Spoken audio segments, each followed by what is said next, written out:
तो दोस्तों, क्या आपको भी इस तरह की प्रेजेंटेशन पसंद आती हैं जिनमें हम लोग इस तरह से किसी भी एरिया को जूम करके दिखा सकते हैं?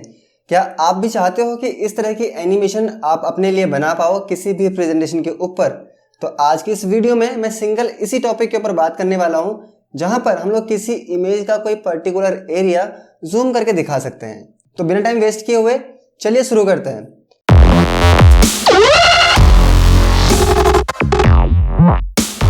अब इस तरह के एनिमेशन बनाने के लिए सबसे पहले आपको जरूरत होगी एक इमेज की।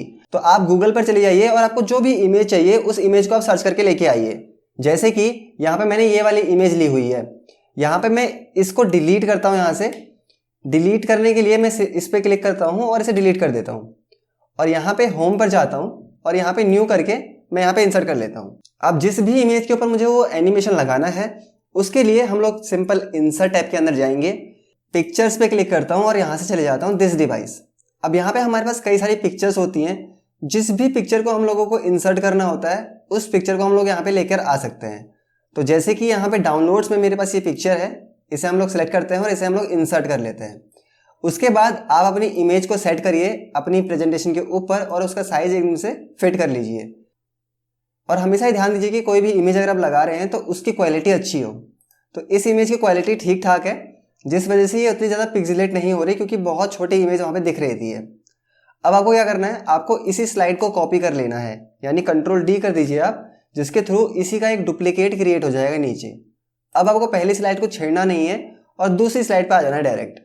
अब दूसरी स्लाइड में हम लोगों को क्या करना है, हमें जाना है इंसर्ट टैब में और यहाँ से जाके हम लोग शेप्स में चले जाएंगे। शेप्स में जाने के बाद नॉर्मली हम लोग यहाँ से इस ओवल को सिलेक्ट करते हैं। अब यहाँ पे मुझे ये जो इंडिया है इस मैप को मुझे यहाँ पे जूम करके दिखाना है।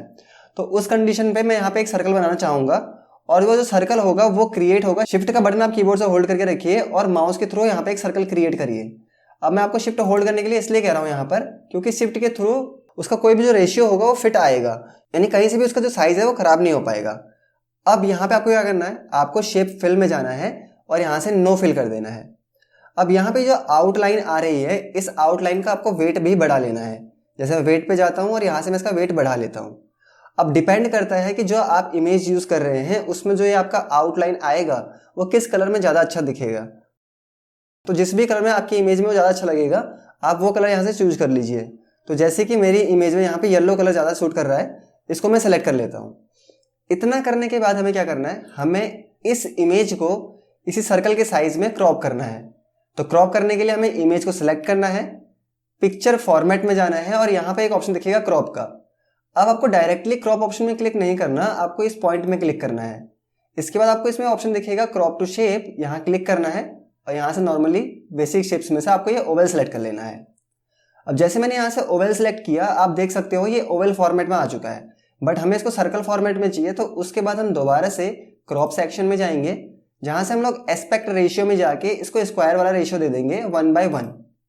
अब जैसे मैंने इसको 1/1 का रेशियो यहाँ पे दिया, आप देख सकते हो कि ये सर्कल में आ चुका है। अब आप कीबोर्ड से दोबारा से शिफ्ट बटन दबा के रखिए और इसका जो साइज है वो आप हर कॉर्नर से थोड़ा बहुत मैनेज कर लीजिए। जैसे लेफ्ट से थोड़ा सा, राइट से थोड़ा सा, राइट बॉटम साइड से और इसी तरह से थोड़ा सा लेफ्ट बॉटम साइड से हम लोग इसको मैनेज कर लेते हैं, जिससे कि ये उस सर्कल के अंदर नॉर्मली मैनेज हो जाए। तो थोड़ा बहुत मैं इसको और यहाँ पे इस तरह से लेके आता हूँ। तो लगभग तो हमारा यहाँ पे आ ही चुका है ये। थोड़ा सा यहाँ से भी इसको मैनेज कर लेते हैं। तो इस तरह से जो आपकी इमेज होगी वो इस तरह से इसमें एडजस्ट हो जाएगी। अब हम एक काम करते हैं, हम नॉर्मली क्रॉप में क्लिक कर देते हैं और यहाँ पे आप इसके सर्कल को मैनेज कर लो कि किस तरह से आपको इसका सर्कल दिखाना है इमेज के आउटलाइन पर। ठीक है। अब इतना करने के बाद हमें क्या करना है, हमें इन दोनों को सिलेक्ट करना है, यानी आउटलाइन को भी और हमें इस सर्कल को भी सिलेक्ट करना है, जिसके लिए आप नॉर्मली इस तरह से दोनों को सिलेक्ट कर सकते हो। एक स्क्वायर बॉक्स की तरह आप यहाँ से इस तरह से सिलेक्शन ले सकते हो, तो दोनों चीज़ें सेलेक्ट हो जाएंगी। अब यहाँ से आप कर दो कट। इन चीज़ों को कट करने के लिए आप नॉर्मली कंट्रोल X कर सकते हो, जिससे कट हो जाएगा। और अब आपको इस स्लाइड की कोई ज़रूरत नहीं है, इसे आप डिलीट कर दो यहाँ से। अब नॉर्मली हमें क्या करना है, हमें उन्हें यहाँ पे पेस्ट कर देना है। ठीक है। तो कुछ इस तरह से हमारा वो जो सिलेक्शन है वो यहाँ पर पेस्ट हो जाएगा।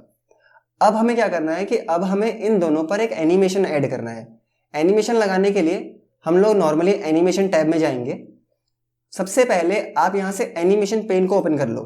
अब जब हमने यहाँ से एनिमेशन पेन ओपन किया तो इस तरह से हमें यहाँ पे सारी एनिमेशन दिख जाएंगी, जो भी एनिमेशन हम इस पर लगाएंगे। उसके बाद हम लोग क्या करते हैं, हम नॉर्मली इस जगह पे जाते हैं और हम सबसे पहले एम्फेसिस में जाके इसमें एक एनिमेशन लगाएंगे जिस पे लिखा हुआ है ग्रो और श्रिंक। तो नॉर्मली मैं इस पर क्लिक करता हूँ, आप देख सकते हैं कुछ इस तरह से जो आपकी इमेज होगी वो ग्रो हो जाएगी। ठीक है, तो ये हो गया।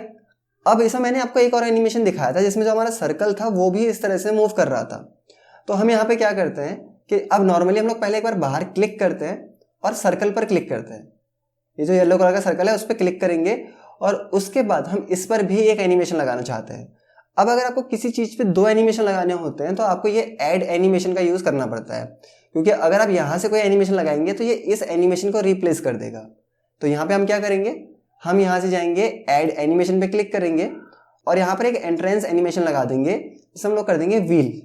अब आप देख सकते हैं कि कुछ इस तरह से आपका जो सर्कल होगा वो व्हील फॉर्मेट में आ जाएगा।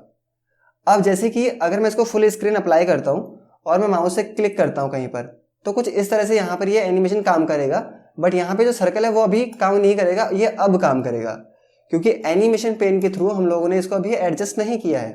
अब हम क्या करेंगे, हम एनिमेशन पेन पर आएंगे और यहाँ पे आने के बाद हम ओवल 8 जो कि ग्रीन कलर में दिख रहा है उसको हम लोग ऊपर रख देंगे, क्योंकि ये एंट्रेंस वाला एनिमेशन है।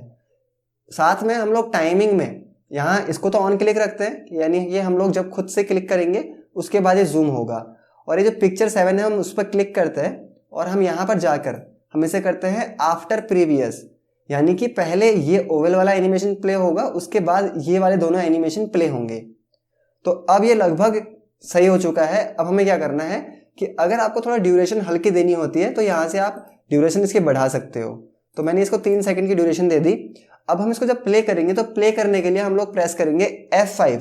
तो नॉर्मली मैं यहाँ पे F5 प्रेस करता हूँ। अभी आपको कोई चेंजेस देखने को नहीं मिलेंगे। अगर आप कीबोर्ड से कोई बटन प्रेस करते हैं या फिर आप माउस से क्लिक करते हैं तो उससे क्या होगा कि ये पहले व्हील एनिमेशन चलेगा और उसके बाद आपका एक ग्रो एंड श्रिंक ऑप्शन चलने लग जाएगा। सो आई होप गाइज आपको ये समझ में आ गया होगा कि किस तरह से हम लोग अपनी किसी भी इमेज के ऊपर इस तरह का एनिमेशन ऐड कर सकते हैं। आई होप गाइज आपको छोटा सा ट्यूटोरियल पसंद आया होगा, आपको वीडियो भी पसंद आई होगी। अगर आपको वीडियो पसंद आई हो तो प्लीज़ इस वीडियो को लाइक करें, ज़्यादा से ज़्यादा वीडियो को शेयर करें और अगर आप चैनल पर नए हैं तो प्लीज़ चैनल को सब्सक्राइब करें। Thank you.